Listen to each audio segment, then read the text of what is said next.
So a man stopped by our place of worship this week,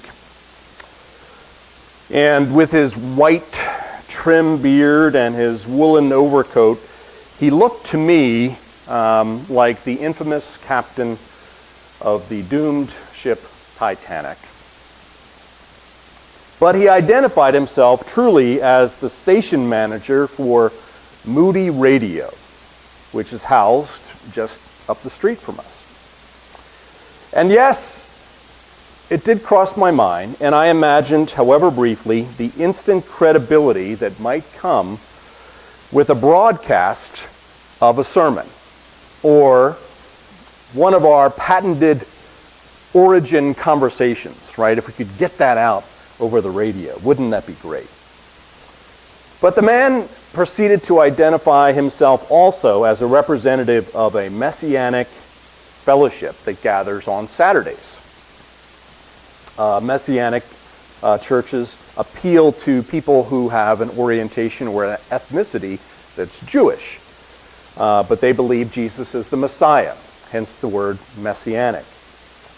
So he proposed that perhaps we could rent them space on Saturday mornings. And I listened, and I said, after the end of the conversation, that we both might spend time praying and thinking about it, and I'd have to talk to the board about it.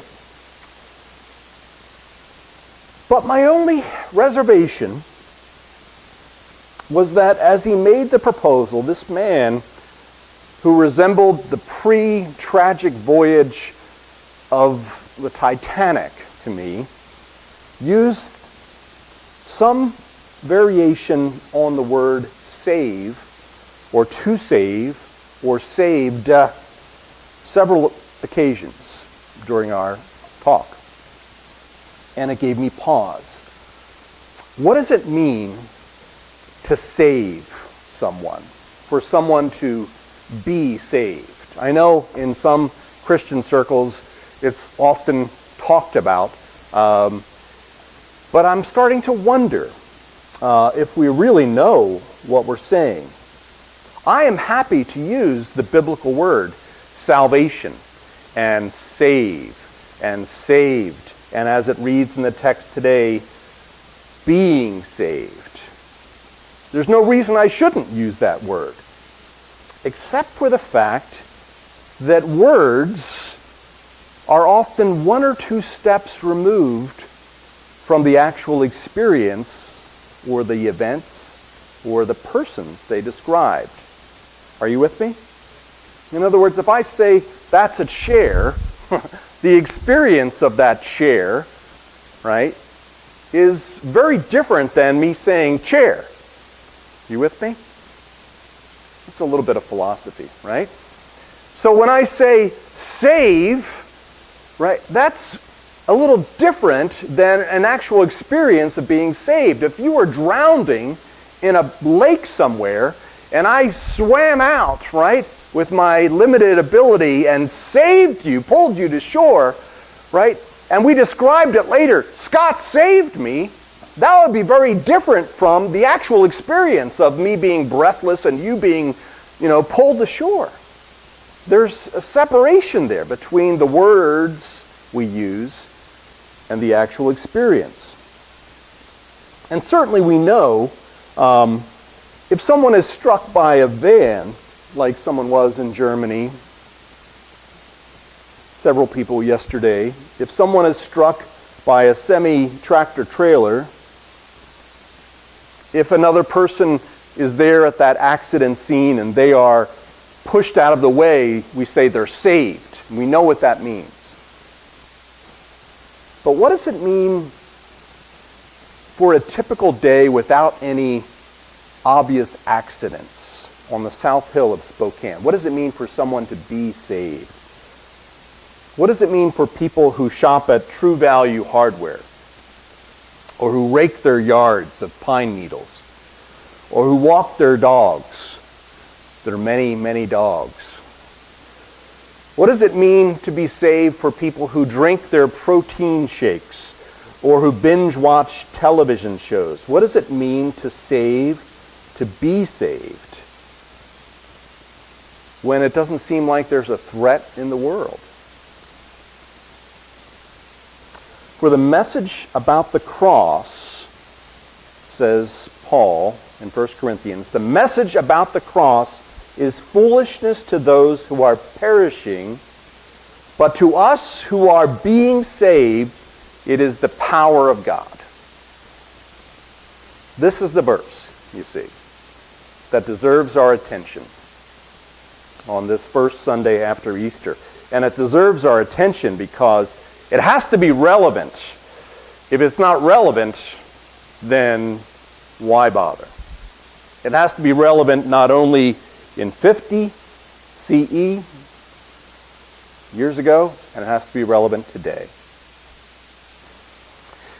Now, by now, I'm sure many of you have heard the famous Alcoholics Anonymous dictum, which claims that Jesus turns water into wine, and just as Jesus turns water into wine, according to Alcoholics Anonymous, he also can turn beer into furniture. Have you heard this? Yeah, it's pretty clever. The meaning of beer being turned to furniture is that a person who had formerly spent his or her monthly income on alcohol, namely beer, is gradually transformed so that they budget their money, so that instead of spending their money all on beer, they can buy furniture, right? And I've heard it said, right, with other alcoholics, right, in a room, Jesus is turning beer into furniture. And that's a miracle. See? In other words, the miracle doesn't necessarily happen all at once in dramatic fashion, but gradually and habitually to a person whose life is ongoing. This is the main thing that I want to communicate today. If there's anything that you derive from today's study, I want you to think about this. The idea of being saved. Being saved over the course of a lifetime, right? Being made whole, rather than developing an attitude that says, I'm a part of this club, right? The saved club, right?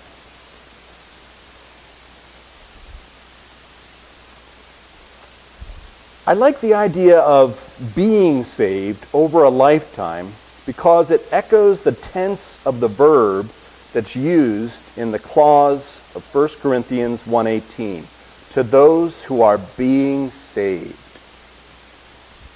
And you see, it begs the question, doesn't it? Why is the message about the cross foolish, but only to those for whom beer and wine and margaritas are not being transformed into furniture? Let me say that again, right? Why is the message about the cross foolish, stupid, to those for whom beer is not being transformed into furniture? That is to say, life rumbles down the highway and a decreasing number of people are not believing in the salvific effect of Jesus dying on the cross. Life rumbles down the highway and a significant number of people don't believe this. Life rumbles down the highway, and for the most part, people are doing fine. They don't see any need for, save me. For the most part, people are paying their taxes on time. Did you remember? We have to pay our taxes pretty soon. For the most part, people are politically active and extremely prominent members of society. Increasingly, people are becoming more politically active, and I think that's great. For the most part, people don't seem to be perishing on the streets of the South Hill of Spokane, or anywhere, really, in Spokane.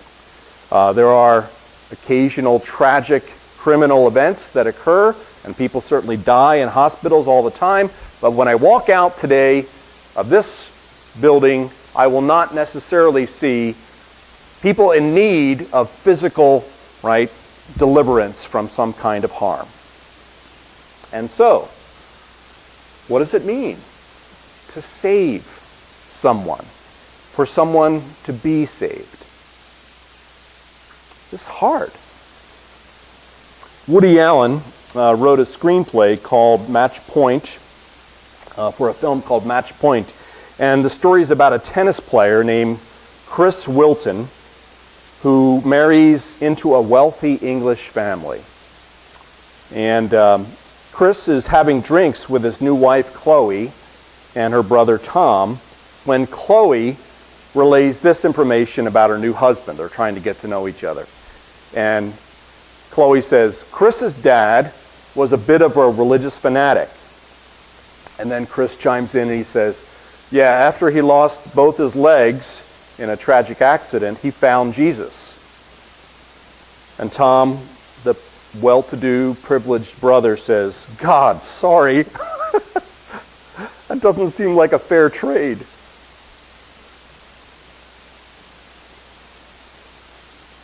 Jokes and humorous asides like these are lying like Easter eggs everywhere in today's culture. Just last Sunday, during the NBC live broadcast of Jesus Christ Superstar, any of you guys watched that? It was fantastic. Jesus Christ Superstar, this live broadcast. But during that event, Chrissy Teigen, who is the famous spouse of the singer who played the part of Jesus, his name is John Mayer, played the part of Jesus. John Legend, sorry. He tweeted out, so you did see it, good, okay. She tweeted out these messages during the performance, right? So you have to picture Jesus Christ Superstar and the drama of Jesus, right, crucifixion, and this is what she's tweeting. I have no idea what's going on, but I'm assuming these are bad because they have black coats. This is the wife of the guy who's playing Jesus. What's with all the V-neck sweaters? I have a feeling the guy with the deepest V-neck is going to be crucified. And finally, the reviews are in. People love it.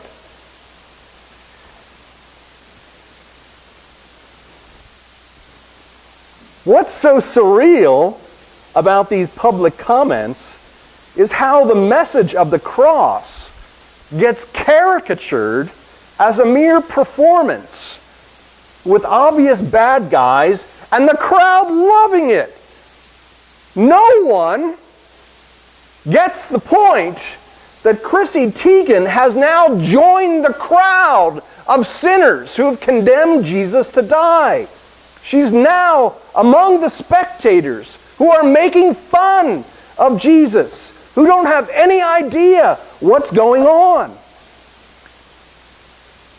And she's so entertained, and she's so eager to take these little pot shots at the performance that she doesn't reflect upon her own life.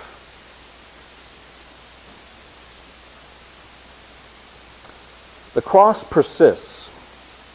The cross penetrates. The cross pierces.